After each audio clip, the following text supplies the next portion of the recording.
What up, y'all? It's your boy, the one and only Switch, AK Bay. AK Bay. That's stupid. That's so dumb. You know what? I'm gonna go with it.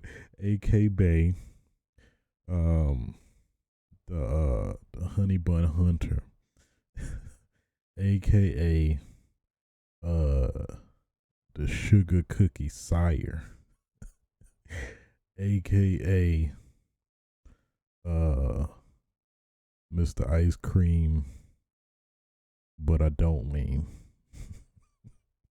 So dumb.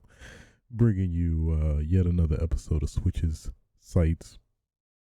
Episode 41 to be exact, if we want to be analytical about it. Today's date is February 6th, 2020. That is still surreal to say right now, 2020. Didn't miss, but, got to witness the one day of the week or day of the century that we'll ever have 2020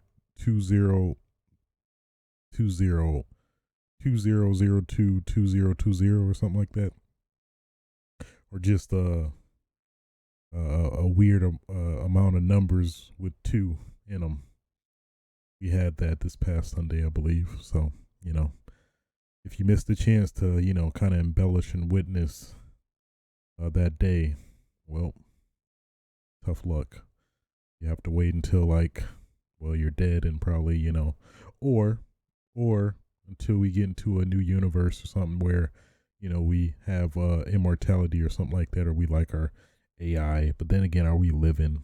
I'm sorry, I don't mean to get all introspective in this podcast, because this is not the avenue for it, because this is the Switches Sites podcast, a podcast where I talk about gaming and pretty much gaming and anything related to gaming, because I love gaming. Okay.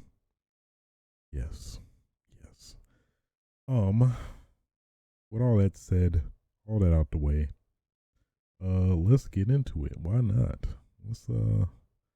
Let's stop the dilly dallying and get into it. First big news topic we have come across today is basically Take-Two.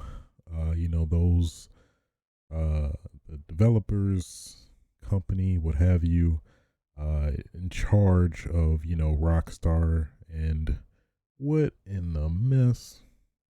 Wait a minute, hold on. Let me check my dashboard real quick, because I am not playing Resident Evil. That's something I'm not doing. That is something I'm not doing. Why didn't it update? What's up with that? Try it again. Apologies for the technical difficulties. Well, that's annoying.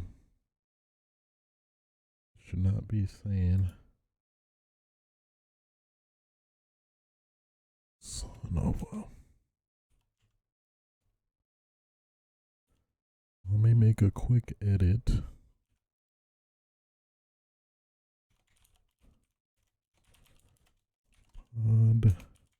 Podcast episode number 41. That's what it should be, but it's not. Talk shows. That works. Boy, me and Elgato Stream Deck got some stuff to iron out. I know that much.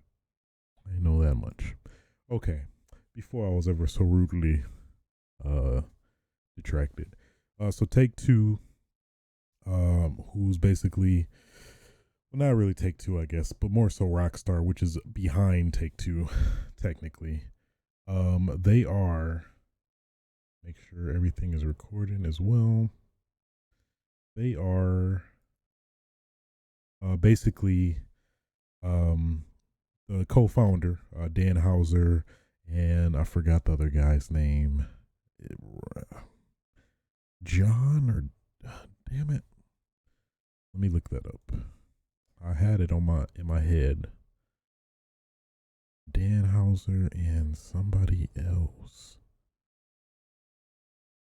Nah, it's gonna drive me crazy.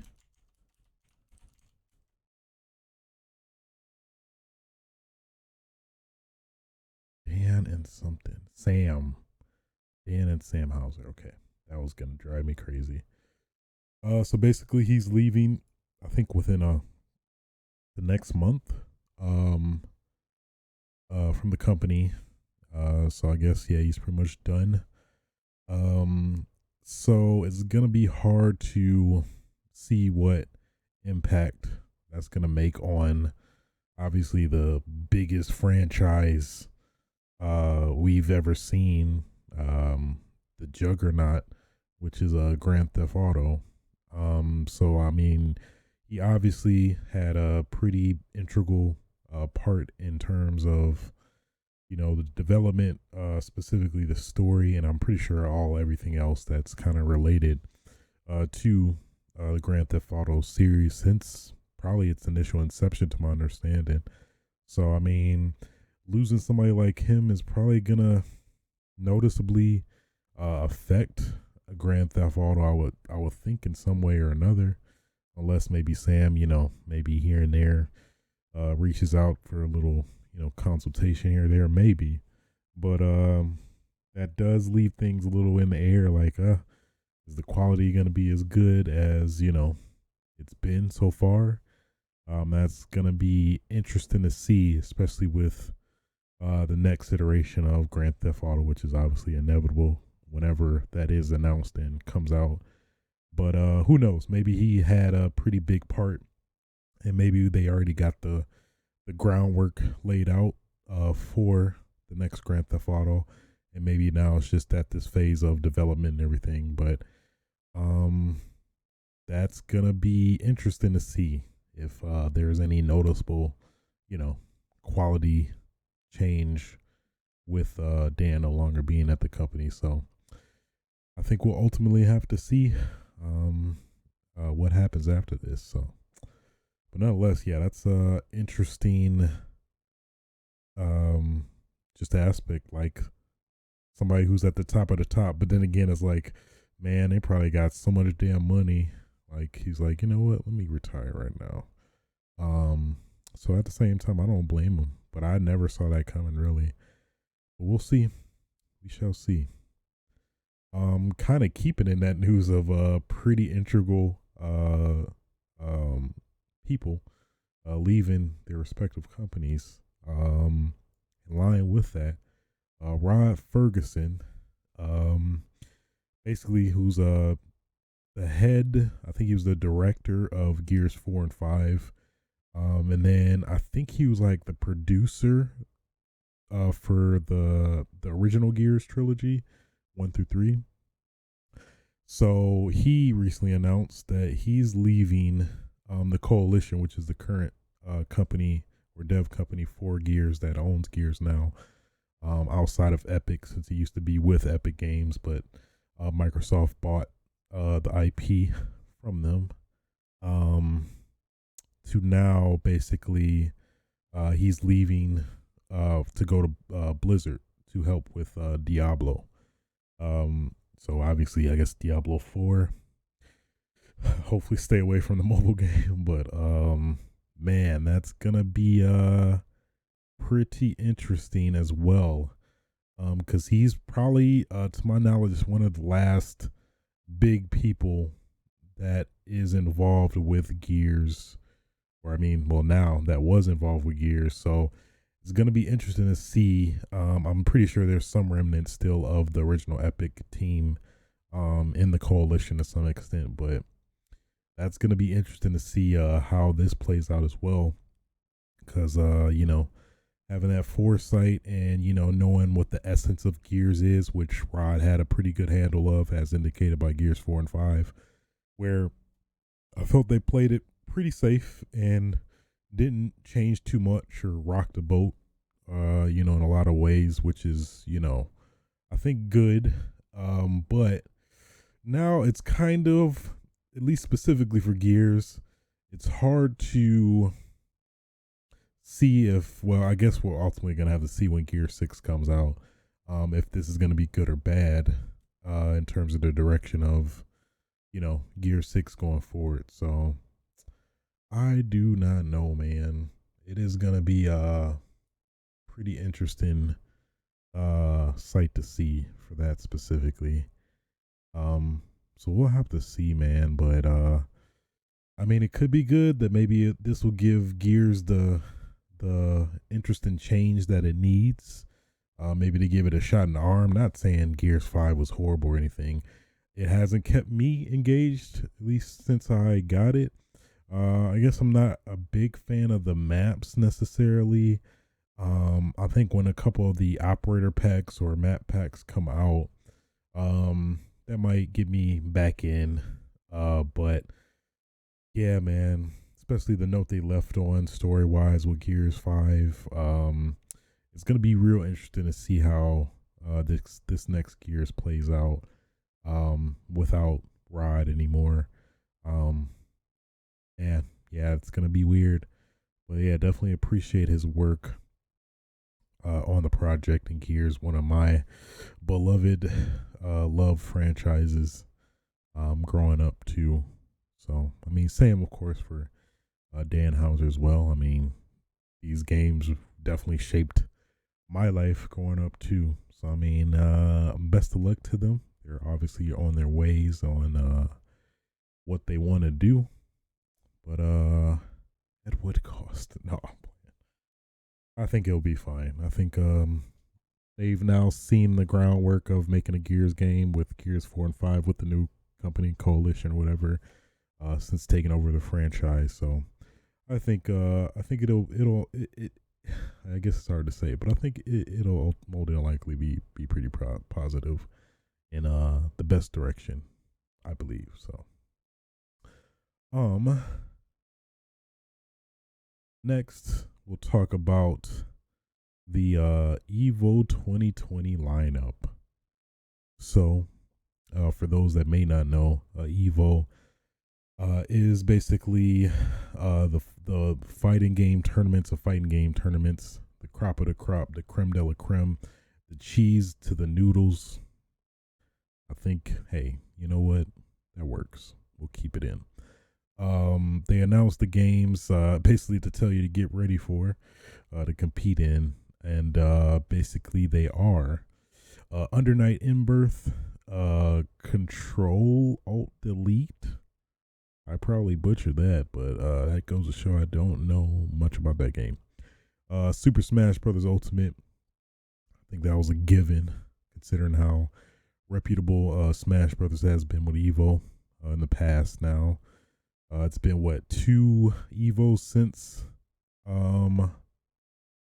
Melee has not been in.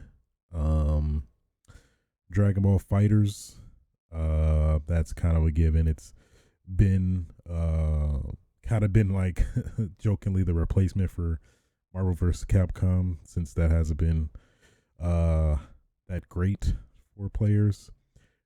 Of course, they had to keep Tekken 7.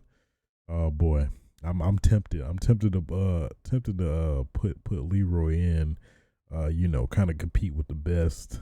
But we'll see. I don't know. If I were to actually compete at EVO, Tekken 7 probably would be my game. I feel like I have the best chance, if any, at. I'm not sure if I disclosed with you guys EVO. I think I did. Basically, I was very ambitious. Like, you know what? Yeah, I'm gonna play like almost all the EVO games I'm interested in. I'm gonna win all of them. Boy, that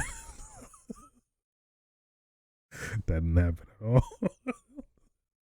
Got my ass creamed. Okay, I got my ass slaughtered. You hear me? If there was like a tier like lower than pools, that was me right there. I did get some redemption. I won a little match I mean, I won a round. Okay, let's back it up a little bit. I didn't win a match, but I won a round. Okay, so that was kind of like my little win, for Evo. This was 2018 Evo or 20. I think it was 2017. I think it was 2017 or 2016. Maybe it was 2016 Evo. That might have been it. Yeah, I played Street Fighter, Smash 4, I think, and Mortal Kombat. I didn't even show up for Mortal Kombat. I was like, you know what? I'm okay. Boy, yeah, I had my eyes were bigger than my skill. That's probably accurate. Nonetheless, story time aside, and then probably, next we'll keep the mystery. Street Fighter 5 Champion Edition, of course. I mean, Street Fighter has been always ingrained with Evo. I've always felt, at least from since I've followed Evo. Obviously with the grand moment, 37. Soul Calibur 6. Pretty happy for Soul Calibur to kind of be back into the mainstream, main event, if you will. I think it's probably gonna be on Saturday, but it's good to see Soul Calibur still being represented. I did find it pretty interesting to watch as well, from last Evo also. And then Grand Blue Fantasy Versus. No clue what the hell this game is. If I could guess, I think it's a safe assumption that it's like a Final Fantasy mashup of Final Fantasy characters duking it out. I could be totally wrong about that, but I don't even think it's out yet. So I think it's going to be pretty fresh when people play it. Then of course Samurai Showdown. That's good to see. Kind of like a somewhat basic fighting game, which I'd have a reasonable odd chance at, being somewhat decent at, hopefully. I've yet to get it, actually. I'm boy, this is probably the most horrible platform to play it on. I tested it out on Google Stadia, and boy, yeah, that's probably not the best impression to play it on. I'll play on Google Stadia, then I'll switch to PlayStation. I'm like, I'll be fine, right? Of course, no lag or difference. Well, I guess no, because there will be no lag because you're playing locally. But I digress. Then of course the biggest surprise, Marvel vs. Capcom 2, probably one of the other, like, I guess, Evo Hall of Fame games that probably maybe had the longest running, I would assume, I guess, standing in terms of a consistent run with each subsequent Evo.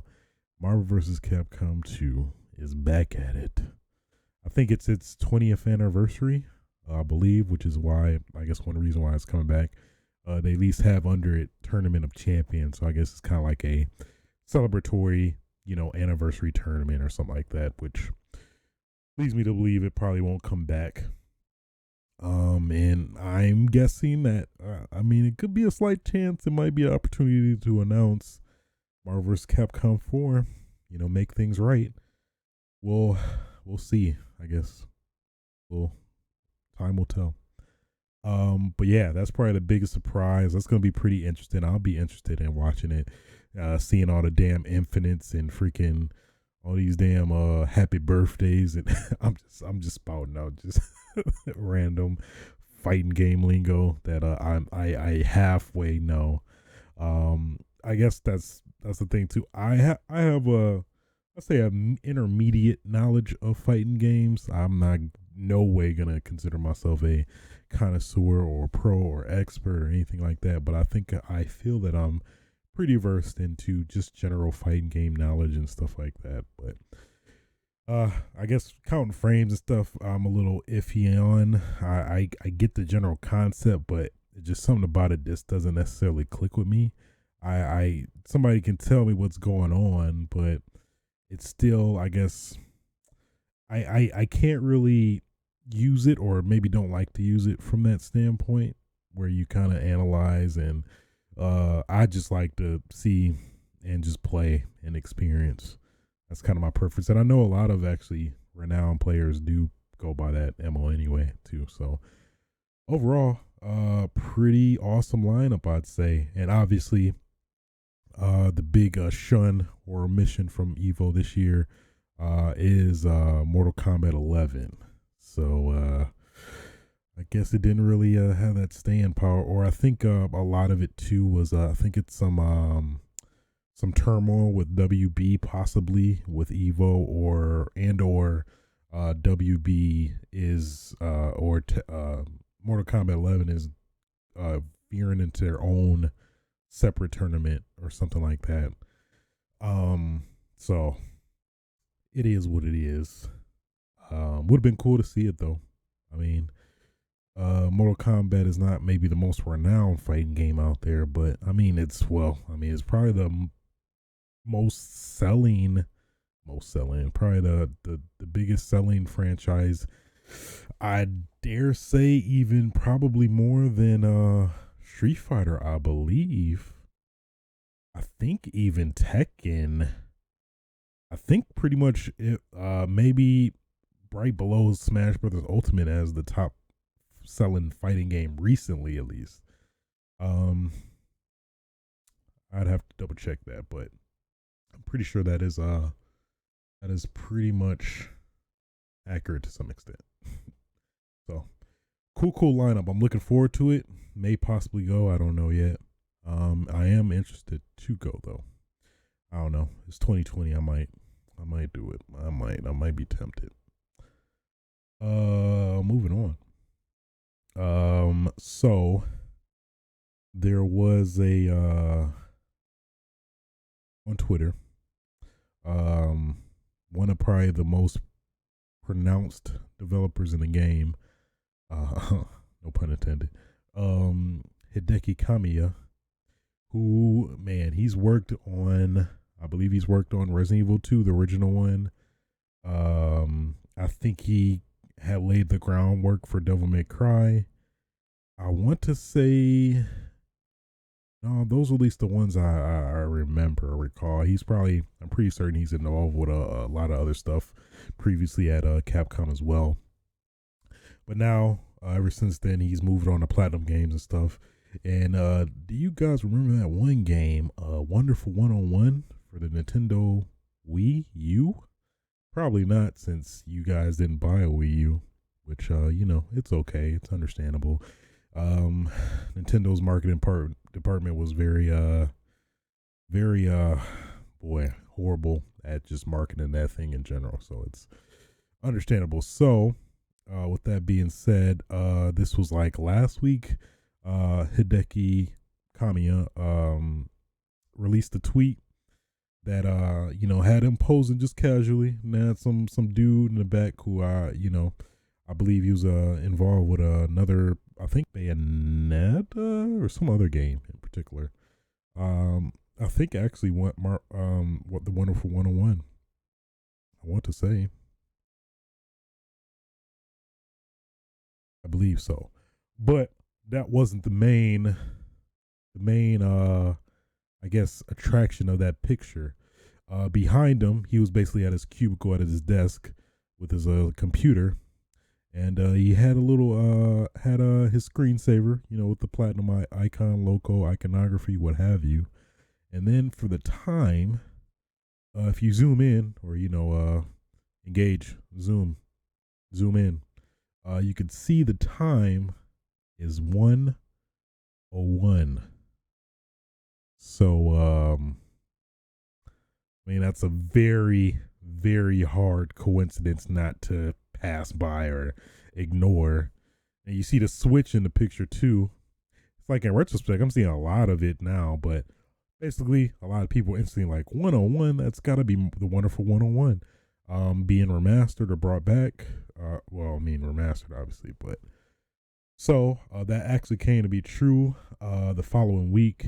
And basically they made a Kickstarter for the Wonderful 101. So I guess apparently Nintendo, I think Hideki said that basically Nintendo would help with the funding of it to be remastered, but it would only be exclusive to the Nintendo Switch.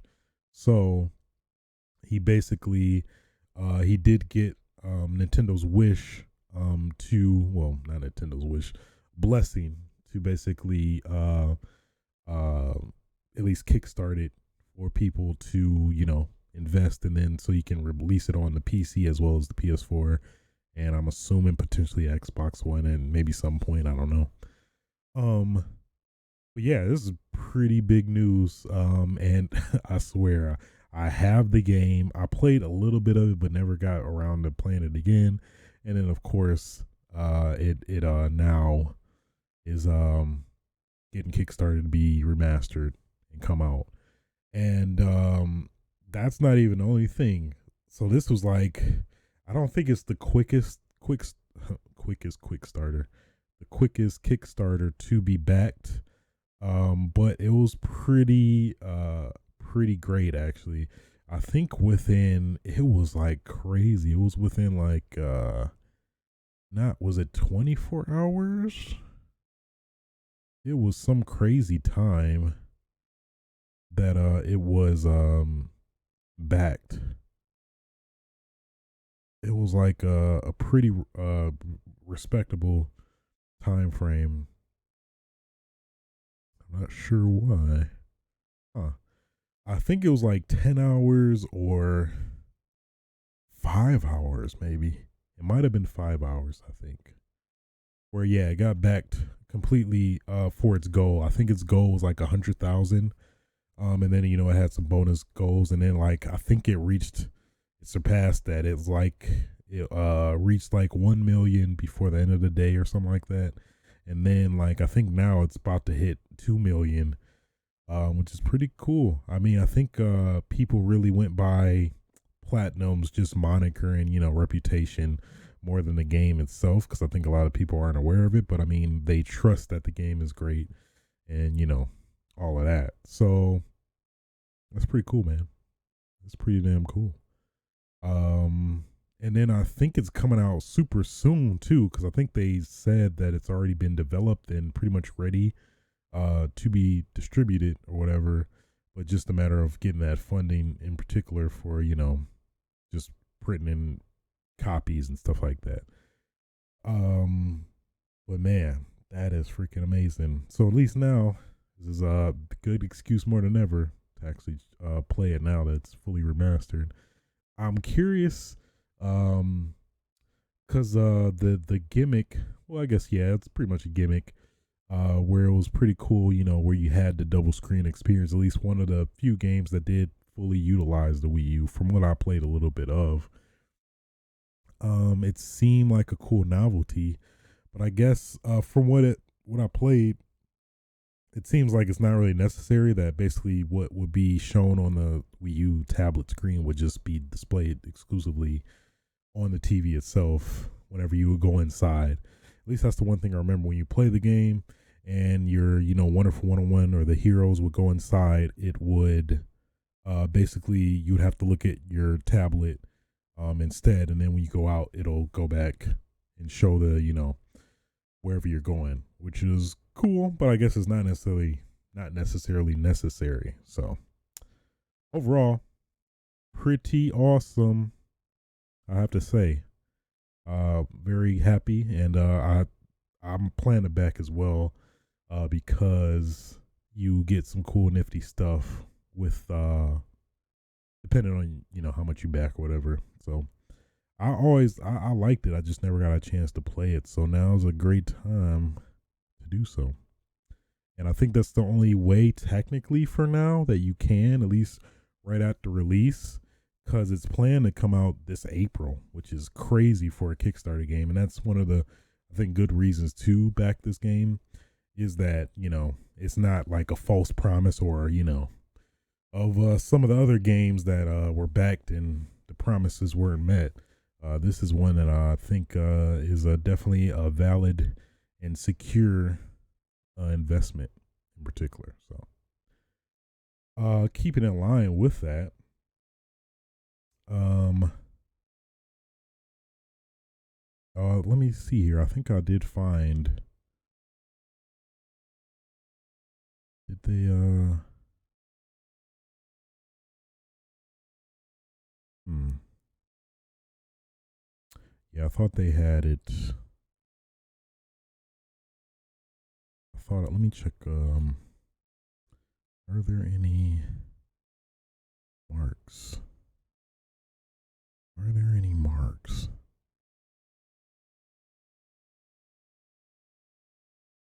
I guess not. Yeah, in line with that, they also had this or revealed this kind of semi cryptic Platinum 4 website, which at least leads us to believe that it's pretty much akin to the Capcom 5, which was basically an exclusivity deal with Nintendo when they had their GameCube out back around 2004 5, where they released like 5 Capcom games, but I think only 4 actually came out. Where they released Resident Evil 4. Of course, that was the best deal they got out of the bunch there for sure. Piano 3, which was I still have yet to play that, but people say it's somewhat meh. What was the other one? It was Killer 7, which I've talked about recently playing, and boy, that probably at the time too, I probably would have been blown away as well, just by the weirdness and kookiness. And what else? What was the fourth one? Beautiful Joe. And then there was some other game that ended up getting canceled. Unfortunately, I forgot. I believe it was some shooter. I want to say Devil's Blood, but I know that's not it. Let me look it up. Capcom 5.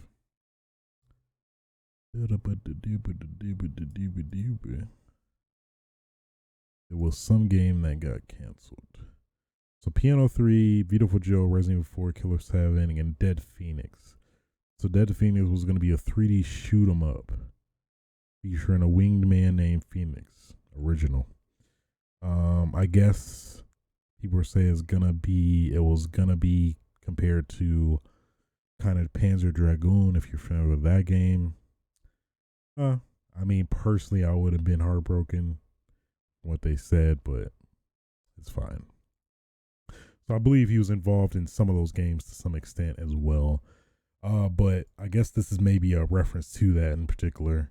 So at least of that 4, there was Wonderful 101 was part of that, and then there's 2 which they claim is coming soon, and then there's 3 and then 4.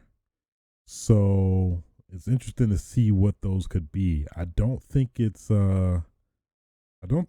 Bayonetta or what was the other one? Bayonetta or Vanquish, because those were already revealed and are coming out this month actually, I believe. So I doubt it's those. It could be the sequel to Vanquish. Maybe I guess one of them could be Bayonetta 3. But it's not. It's very vague and unclear if these are new games or re-releases. But I guess if the first one's any indication to go by, it could be a remaster. So I guess if that's the case, then I guess technically it would be Bayonetta and Vanquish, and maybe Metal Gear Revengeance, Metal Gear Rising Revengeance, since they worked on that game as well. That's interesting. Or those all could be possible sequels. It's hard to say. I'd say when we find out too, that'll let us know for sure that what the other ones could be. But very interesting thing to kind of like ponder upon and think about, I guess. Next. So on the wake of next gen consoles, all that murmur, all that talky talk, all them rumors spreading. Apparently, of those, the price of the PlayStation 5 apparently hasn't been determined yet because they're waiting for the Xbox Series X to reveal their price.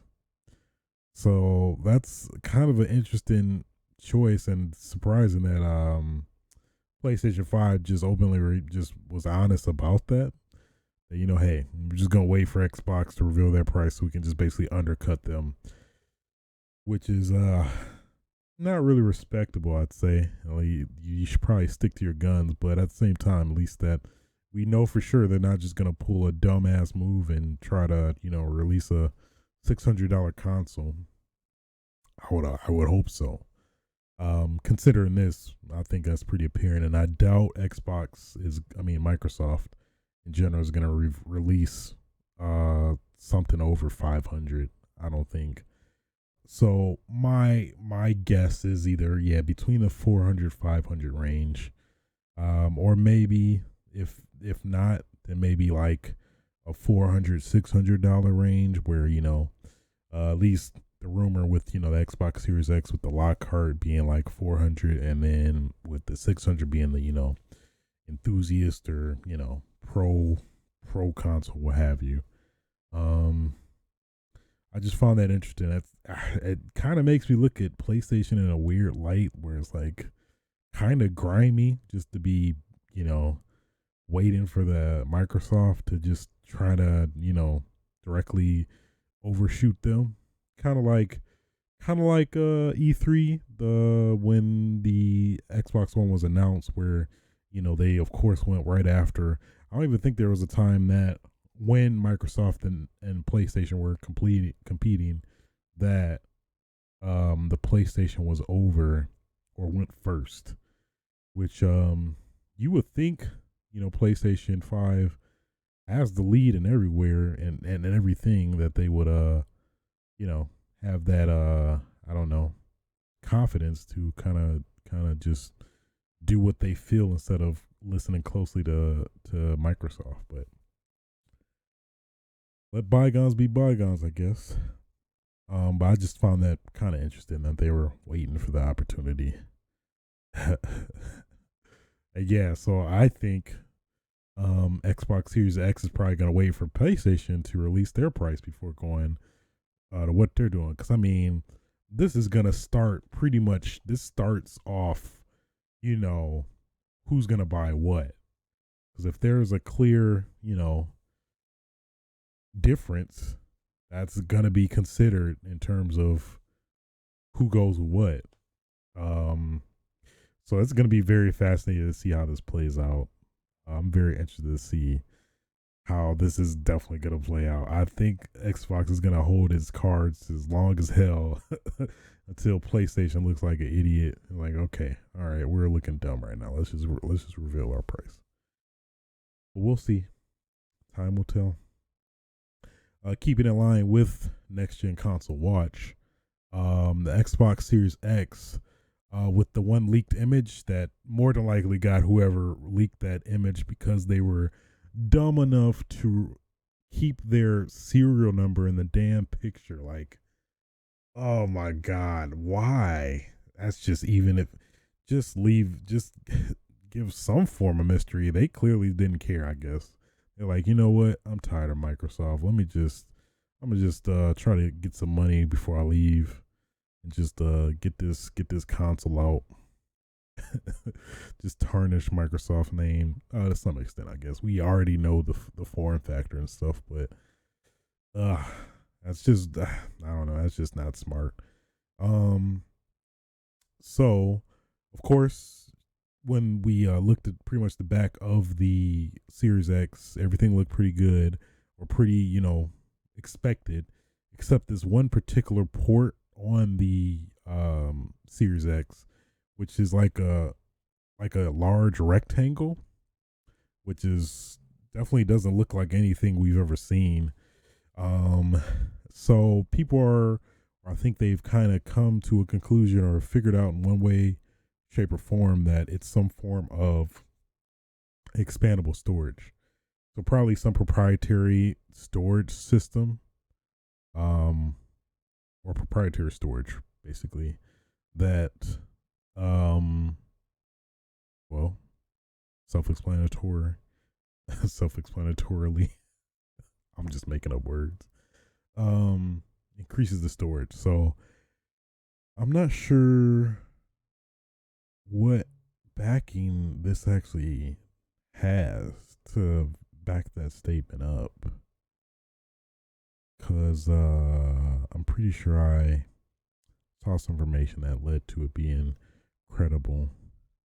Yeah, I guess it's pretty much just speculation. Yeah, it's nothing that's been necessarily verified. So, yeah.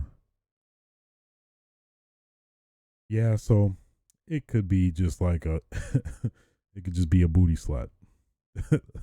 Matt Booty back at it again. Like, hey, you know what? Just to ingrain my company investment with this console. I just want this random slot that just doesn't have any apparent use. I'm just gonna call it the booty slot. I mean, if you really think hard enough, if you in some weird shape, you could kind of think of it as because it is in between two seemingly butt cheeks of the Xbox console, and then in the middle you got a little butt crack of ports, and then one of those ports is the booty port. There you go. Booty port confirmed. We did it. We did it. You know what? I mean, I hope I don't get in trouble, but hey, I already solved the mystery. We don't have to do any more work. Everything has been solved. Signed, sealed, delivered. You're welcome. Microsoft, no hard feelings. You can give me my money for all this this promotion that you got. You're welcome. Yeah, okay. So now I'm seeing it now that basically the slot looks like it could fit in a the NAND SSD, which is basically like the chip looking storage, which is pretty much probably going to be the next common form of storage that we'll use in the future. Yeah, it's probably some proprietary form of that, I'd assume. Maybe you just slip it in. That'd be pretty cool if it was like super small, like a SD chip, but it's like what, like 2 terabytes of storage.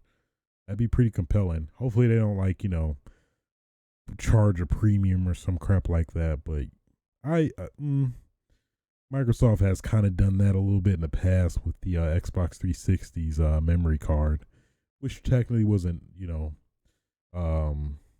necessary, but yeah, that's hard to say. Yeah, we'll have to see, but I could definitely see the validity of it being a memory slot or a booty slot, just to be there. Somebody just I hope I'm wrong in that. I hope I am totally wrong in that. Please don't put a booty slot in Xbox One. Please don't do it. Please don't. Please don't. Sticking with console-ish news. So Nintendo apologized basically for the Animal Crossing Switch. I guess we haven't talked about that. That's been announced. Looks pretty clean, not gonna lie. I was very tempted. But yeah, I'd probably wouldn't jump out of my box. That's because I'm in a box. Yeah, why not? Jump on my box for the opportunity. But it is enticing at least. But of course, I guess somewhat of a sick elephant in the room was the coronavirus that's going around. So there's been some incidents outside of Asia where it's kind of been seen at. I think there's at least by me, there was somebody in Orange County and maybe a couple other outliers. I'm not sure, but it is trying to make its way out here. But at least there's been some quarantine actions being taken to remedy that. And at least what's been affected as well, which I never actually would have thought of or didn't really think of, is that in particular Nintendo, in terms of shipments, particularly to Japan and Asia. I believe the U.S. is fine. I think the U.S. is okay, but pretty much, yeah, U.S. and Europe is fine. But for Japan and Asia shipments only, they're going to be postponed due to the outbreak in some incidents where, you know, hey, here's some Animal Crossing with coronavirus. You're welcome. That doesn't sound like a good recipe for anything. But I bring this up because this is a very, very interesting potential issue that could affect the production of the next gen consoles. Because I would assume at least some components are made in China for the next gen consoles. Maybe they're not. I guess a slight chance they aren't, but I would assume some components, one way or another, maybe be just a controller or headset, what have you. This could interfere with the development of those of the next gen consoles, which could, you know, possibly kind of affect or delay the release of the next gen consoles, which is, you know, depending on how this virus pans out and its effect, it's going to be pretty interesting to see how that comes into play. Because, man, it's going to be crazy if this damn virus affects the next gen. It's just some weird random thing that, you know, like, oh yeah, it just affects China, but like, oh crap, China does make a lot of our stuff too.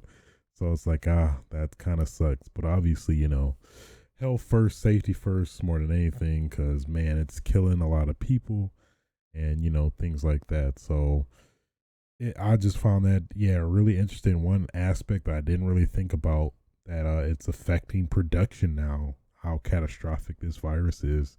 And also I think it's affecting the Oculus Rift or Oculus Quest, which is the latest Rift that's going to be wireless too. So the coronavirus is impacting that as well. Obviously because of some production that has taken place there. So I mean, these are some pretty big companies. I think for the Oculus, I think in general, I don't think it's specific to a region either. So that's crazy. That's crazy. The T virus is back at it again. The T virus is becoming a reality. I know I'll be prepared. I have had my gun training, playing Call of Duty a lot. You know, Resident Evil, you know, zombie movies. I'll be okay. If I gotta kill somebody, I gotta kill somebody. It is what it is. If they try to bite me, bam, bam. That's just me hitting them because I don't have a gun. I don't have a gun. I mean, I got guns, but I don't got a traditional gun. I'm sorry. I'm sorry. I didn't mean to. I'm sorry. I'm so sorry about that. I'm so sorry. Moving on.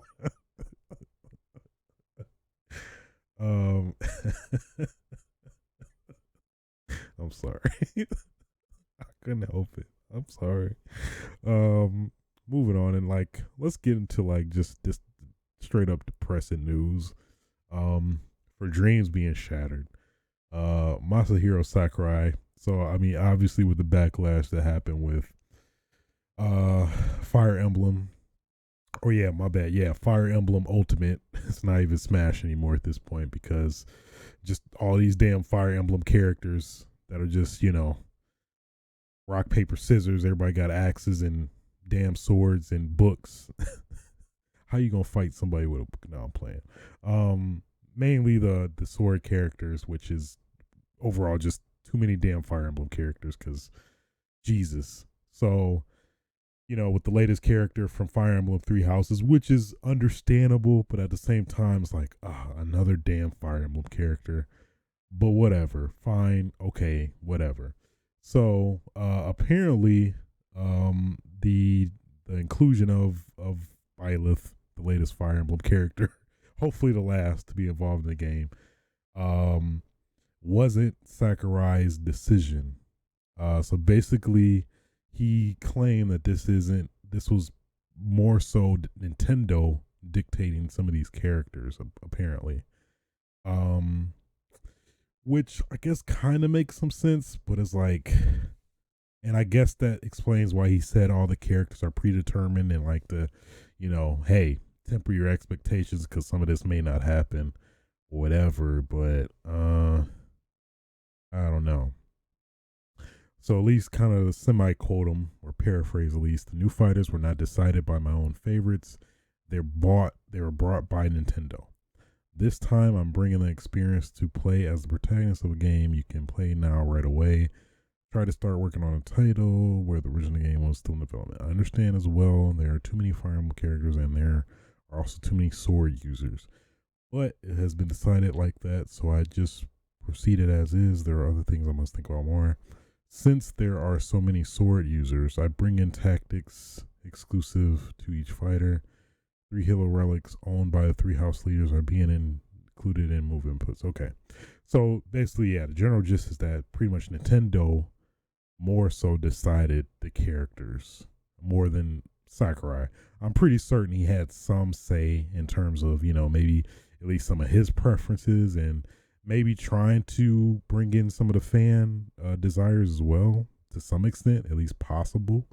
But that's kind of kills some dreams because knowing that Nintendo has some say in terms of who can include what and kind of all that kind of tempers some anticipations or expectations of some characters that could possibly be included by default, which at least people think, myself included, some of the general guidelines of people that have the possibility of being included in Smash is if they had a title in the past or present that is on the Nintendo platform and they aren't a Mii fighter and they aren't a spirit.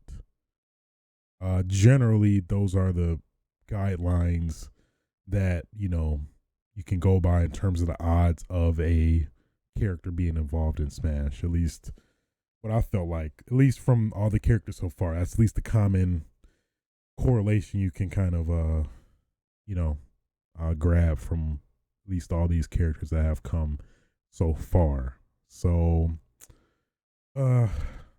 yeah, that kind of kills some, but actually at the same time it's like kind of says there is still a chance for some characters. So like I feel like Master Chief still technically might be, since Microsoft and Nintendo have been pretty buddy, especially obviously getting the rights to get Banjo and Kazooie in the game. So, and then Cuphead as well, with as the Mii fighter. So the odds are still there. I don't know. I guess this at the same time doesn't necessarily kill any hope still, but there might still be some politics for Nintendo still going into play, I guess. We'll have to see until we start seeing some of the Season Pass 2 characters come out and see how they kind of fare in that respect. Keeping this depression, dream crushing drain, yeah, I guess train and drain going. Masahiro, nope, that's not it. Harada, let's just keep it basic. Harada, the director of Tekken 7, of course. Don't ask me for shit. Basically squashed all of us, myself included, the Kiryu for Tekken channers in his Twitter. I don't be coming at him like that. I'm not like that. I'll be like, Harada, please give us Kiryu. I'll just say it passively, but not directly to him, So basically, he claimed at least that he approached the board members of his company, I assume Namco. I like how he says, let me just quote it for him first. I approached the board members of my company, as you keep saying Kiryu for Tekken for too long. A comment from a board member was, I think it's more natural for Harada to appear in Yakuza games. So that kind of, I guess you can kind of interpret it in a non, a somewhat question with a question, or PR dodging type deal, but it seems more so adding or tempering expectations that Kiryu won't be in Tekken. Who knows? Maybe it could be a possibility, but I don't know. It's kind of crushed the dreams a little bit. Going by what they're saying. Because, one, it's like, first off, they need to stop coming at Harada saying that he can't be in a Yakuza game, because he'd be a pretty damn freaking interesting character in a Yakuza game, I think. He'd be pretty funny, I think, as well. Obviously, don't ask me for shit. Just that alone. Just put that in a quest. That's the literal sub-story in Yakuza. Don't ask me for shit. And then you got the little doom, doom, doom. The sub-story sound. That'd be great. That's all you need. He just says it, and then sub-story complete. You get the doom, doom, doom, doom. Sub-story complete sound. That'd be great. I love that. Just even that. I'd be like, you know what? I respect that. I respect that a lot. And who knows? I don't know. I feel like I'm still being too optimistic about this. Like, I still feel like the Dumb and Dumber dude, there's still a chance. Yeah. I don't know. The statement is very just vague and not like definitive. So it leads somewhat interpretation that it could still be a possibility, but I don't really think there is. I don't know. We'll see with this next season. Well, not even next season, because they technically revealed all the characters, but you never know. Could be a surprise character that they just hash out, maybe free. I don't know. Or just be included last minute. That'd be pretty awesome. And to be honest, Harada has shown some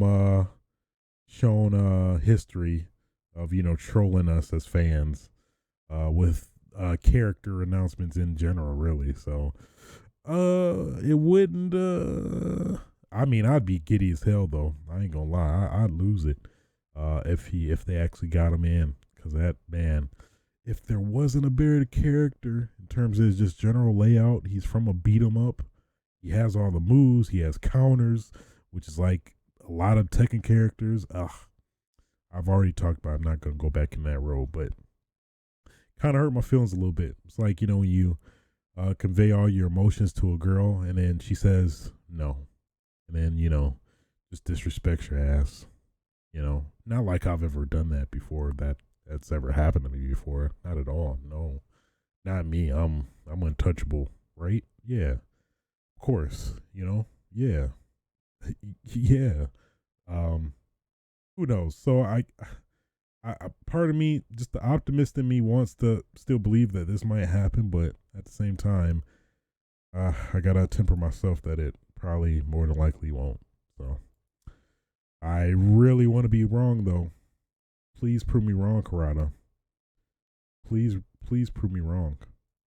And what's even more interesting too is that he has this picture as the guy who looks a lot like him in the Yakuza. Some random boss. I forgot from which one. I think it's Kiwami too. But yeah, man, we'll see. We'll see. Dreams crushed a little bit though. Hopes are tarnished a little bit. Just a little bit. In new game news, I guess. At least what I found interesting, that the Double Dragon and Kunio-kun Retro Brawler bundle will release February 20th on PS4 and Switch. Um, this is the biggest thing I did not know for the longest until recently, I guess with River City Girls, is that the same developers of Kunio-kun, which is I'm pretty sure came first, or it might have been maybe I'm pretty sure Kunio-kun came first. And Double Dragon. So the people that made Kunio-kun also made Double Dragon, which I totally didn't know. Um, which obviously explains this collection. And in River City Girls, there's a lot of references to Double Dragon as well, which is pretty awesome. I totally didn't know that. Um, yeah, that was just a weird tidbit, but I'm looking forward to this. I wish at least on missions. I'm kind of disappointed that at least from what I'm seeing on the art is not included. Is no Super Double Dragon for the Super Nintendo. River City Girls, obviously, I wasn't expecting that because it's Kunio-kun, not River City Girls, which is even though it's technically is a part of the Kunio-kun series, but yeah, yeah, that's the biggest one. I guess Double Dragon Advance, but that's kind of reaching. Um, yeah, really would have liked Super Double Dragon included in this. This would have made this collection super complete. But hey, take what I can get. You got Kunio-kun and Double Dragon all in a huge collection, and then there's all these random sports games with Kunio-kun that seems interesting. Seems something at least I'd try on a Saturday afternoon or something. But that's probably the bigger draw for me is checking out some of the Kunio-kun games because that's the games I've not really been versed on. I'm familiar with River City Ransom, which I believe that's technically what it is out here in the West. River City Ransom, and I think all various sub names, but I think some of the games did not come to the West, but nonetheless, just a PSA, just to bring some attention to this kind of overlooked game. I'm trying to promote beat 'em ups whenever I can because it's still a very rare and on extinct breed that needs to come back or have some huge ass resurgence that I would greatly appreciate and welcome. Very much so. That pretty much covers everything. Well, not everything, but news. Had to take a sip. Had to take a sip. Um, so, getting into what I've been playing, what I've been up to. As you guys may have witnessed, if you follow me on Twitch TV/aswitch, your boy got back into that outbreak. That outbreak itch start itching again, so I had to scratch it. You know what I mean? Hopefully it's not like, diseased or like, AIDS or something or herpes. I don't know. But no, it's outbreak. The outbreak is outbreak, not herpes, not AIDS. It's the outbreak is outbreak. Okay. So yeah, got a couple of scenarios in. Kind of unfortunate now. It seems like everybody kind of has their little groups and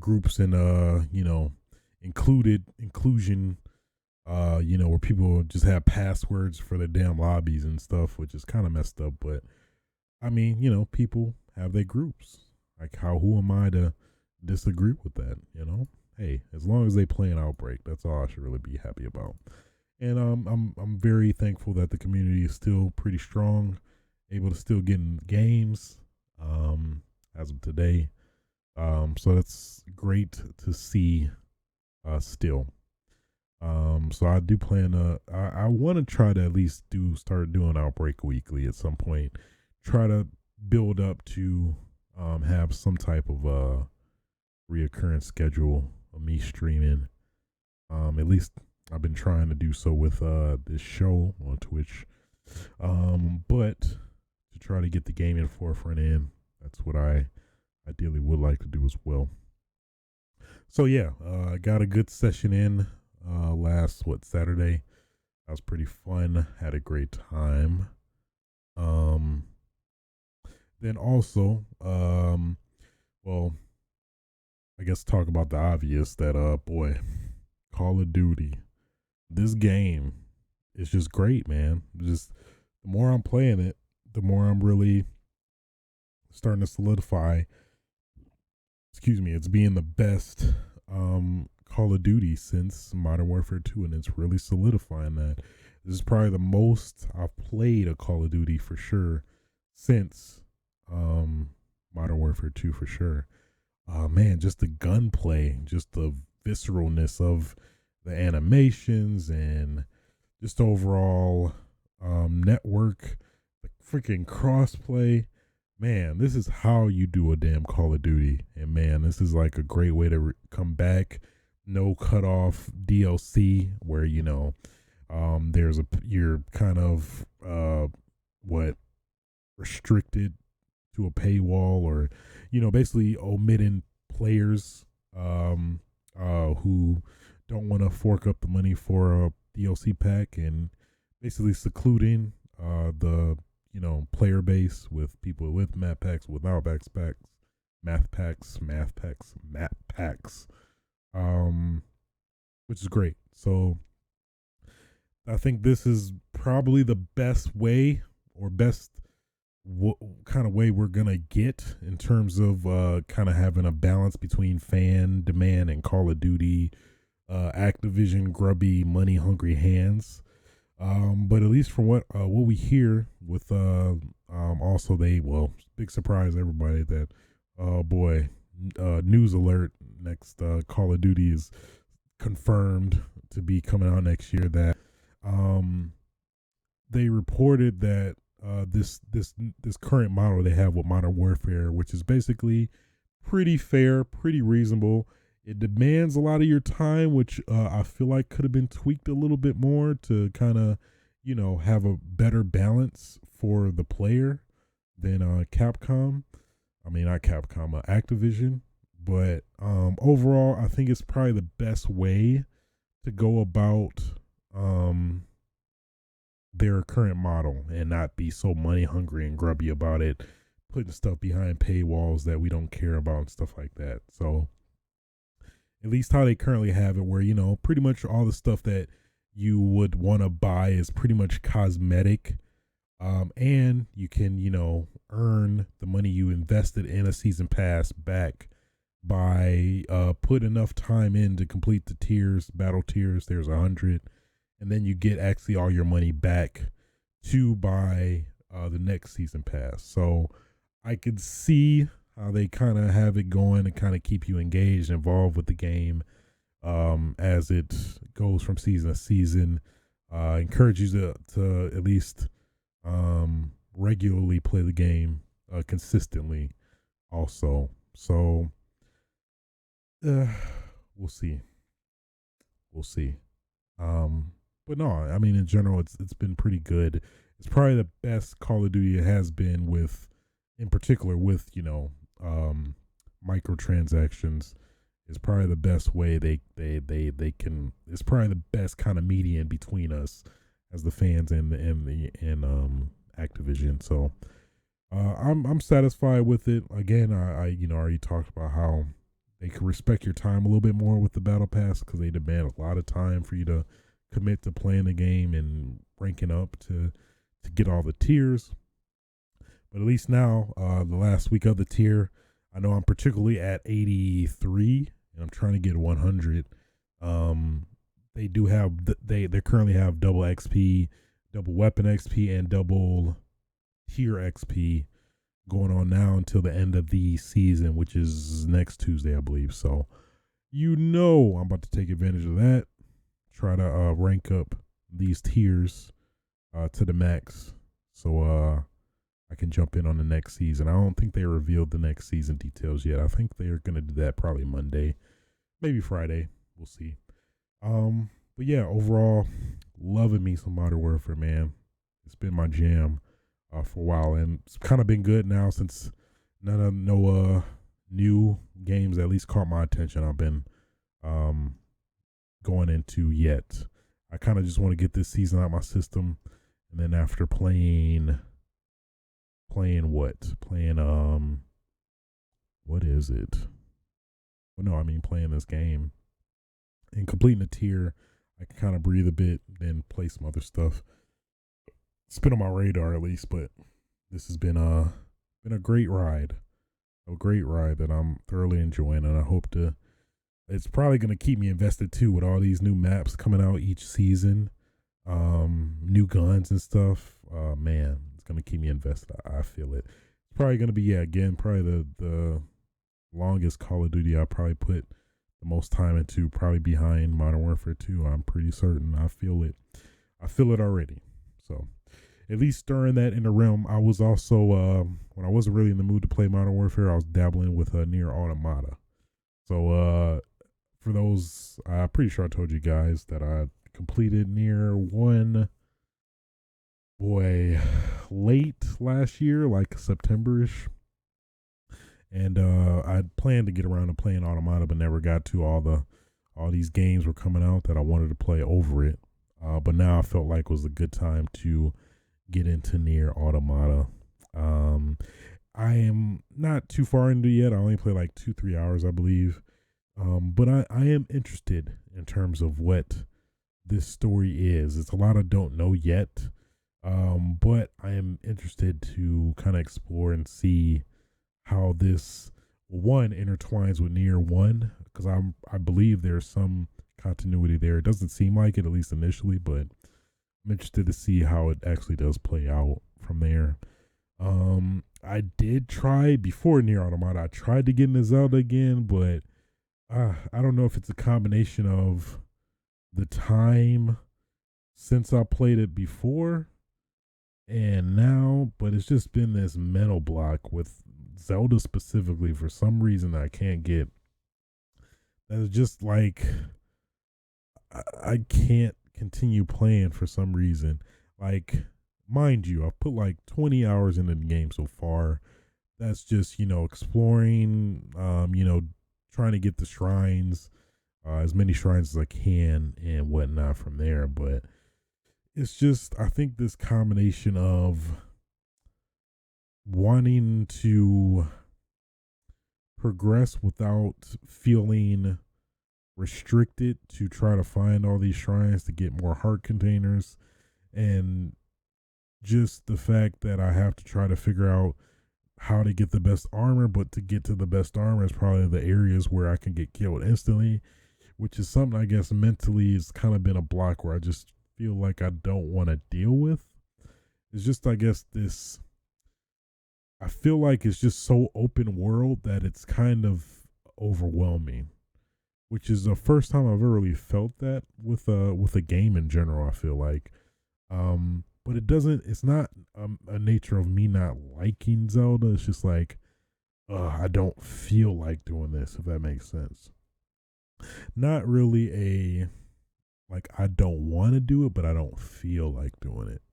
Which is kind of like the first time I really felt something in particular like this with Zelda, where it's like, I don't feel like doing this, but it's not like I don't want to do it. Kind of maybe more complicated than what I'm saying or leading it to be, but kind of where my mind space is at with Zelda. I'll try to give it another shot. Like, I tried twice, and just something just didn't feel like it was clicking for me, and I couldn't really describe it. It's not like I don't like it though. It's like I do like the environments, the world, but it's like I feel like I'm like maybe like an incapacity to learn it or learn the game more, or just the system. But I don't know. Maybe it's just me overlooking it, and maybe I just don't naturally just like the game for one reason or another. But it's like I want something more concrete to kind of justify that, like, or validate that I don't really like it, because I feel like I'm just uncertain more than like, I don't like this, you know what I mean? So it's hard to say, but I'll probably give it another shot after Nier Automata, maybe. But yeah, I just felt like that was an interesting, at least, topic to bring up. That, like, that's the first I've ever really felt like that, where it's like a game that, like, I just don't. I feel overwhelmed which is just weird for somebody like me that I'm pretty used to, like, the gaming, norms, especially like with like first open world games and stuff like that. But I don't know, maybe it's just like how the game presents the world to you that maybe I'm not a fan of in terms of just, yeah, I just feel like you have so much freedom that, like, I kind of want something a little bit more linear to kind of follow, even though there is somewhat of that, but it doesn't seem like it's as explicitly stated. It's hard to really explain. I don't know. I feel like I probably need to play a more linear Zelda to maybe like get some get it in my system, I guess, cuz technically I haven't beaten a Zelda game before. I've only played Link Between Worlds. I forgot the Super Nintendo one, A Link to the Past. I got really super close to that, but never got to ultimately complete it. But I don't know. I'm still like mentally trying to figure out what is like detracting me from beating that. We'll find out in due time. I'm certain. So, other than that, that's been pretty much it. Yeah, some interesting things coming out this week, I'd say. Boy, this coronavirus is heavy, heavy coming at people. I don't know. Yeah, hopefully people stay safe. Don't die. It sound like a dad thing to do. Hey, don't die. Hey, just don't die. All right. I hear that coughing. Don't die. You don't die. At least like my dad said, boy, that was just the most dad thing to say, I guess. Like, you'll live. All right, thanks. I hope so. Yeah, but I think that'll do it, guys. Of course, if you have any questions you'd like to submit to the show, where hopefully maybe they'll be read if I get enough, feel free to submit any questions you would like answered on the show to aswitchtv@gmail.com.